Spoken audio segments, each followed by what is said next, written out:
Hey everybody, this is Tim Ritchie with Baird and Warner. I'm trying to talk into my microphone here. Just coming to you with the weekly market snapshot, and I've got the numbers for the past week from MRED. MRED, if you remember, I'm going to switch over and share my screen. MRED is the Midwest real estate data. So that's all the information in the Midwest region of the market activity on the MLS. And again, let's go here first. So let's go right to the numbers because, as I've said before, numbers don't lie, but your teenage kid that comes home from school with his report card, that's a different story. So anyways, so here we go. We've got MRED, new listing surge creates 8-month high. First full week of April saw nearly a 10% weekly increase in new listings in MRED's marketplace. This jump accompanied a 71% annual spike compared to 2020, when the market was adjusting to the initial weeks of a global pandemic. The 7,578 new listings was the most in a single week since mid-August of last year. So now we'll click on the chart. We'll take a look at the chart and see what the actual numbers are looking at, what they're talking about, what the craze and excitement is all about. And here we go. So we'll scroll through this. This is closed listings. And we're looking at the week, this past week. So closed listings were down significantly from last week. However, they are still above the previous year, which is a good sign. Listings under contract at a whopping leap. Wow, from last week.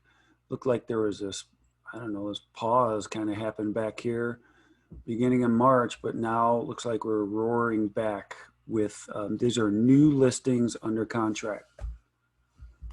All right, skip to our next chart, and we've got this is residential listings. Hang on a second. This is residential listings under contract. Yes, that's good. These are ones under contract. These are new listings. So it looks like people are continuing to let loose of the reins and putting their houses on the market. And our next here is rented listings. Not so much important for buying, selling, open houses. This is a number. So I commented last week, if any of you watched my video, I commented last week about this little bitty number down here. And I had speculated that, well, it was because people weren't doing open houses.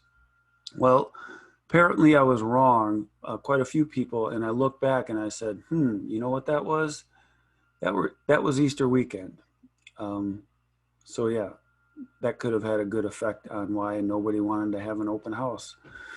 But anyways, here's the number for this past week, and boom, it's out of here.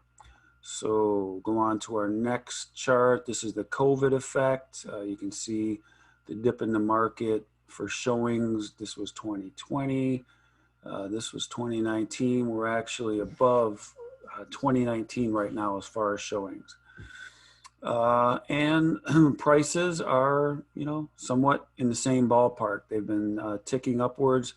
They're above last year. They're slightly down from the previous week, but they're still in the ballpark being above where they have in previous years.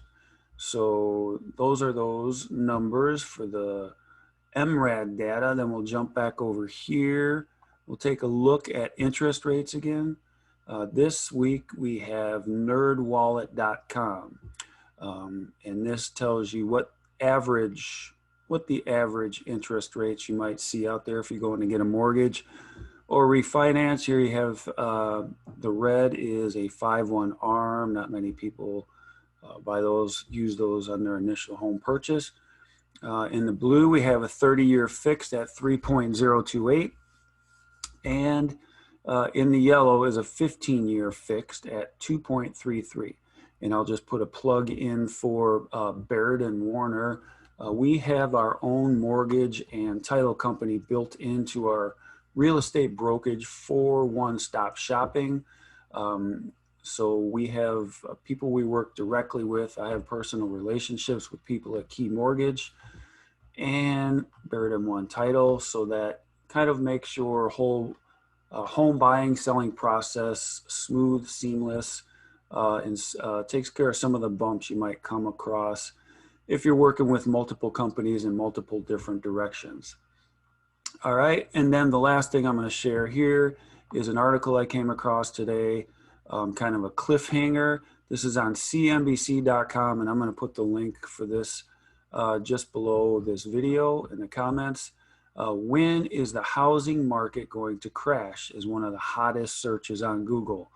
It had spiked last month 2,450%.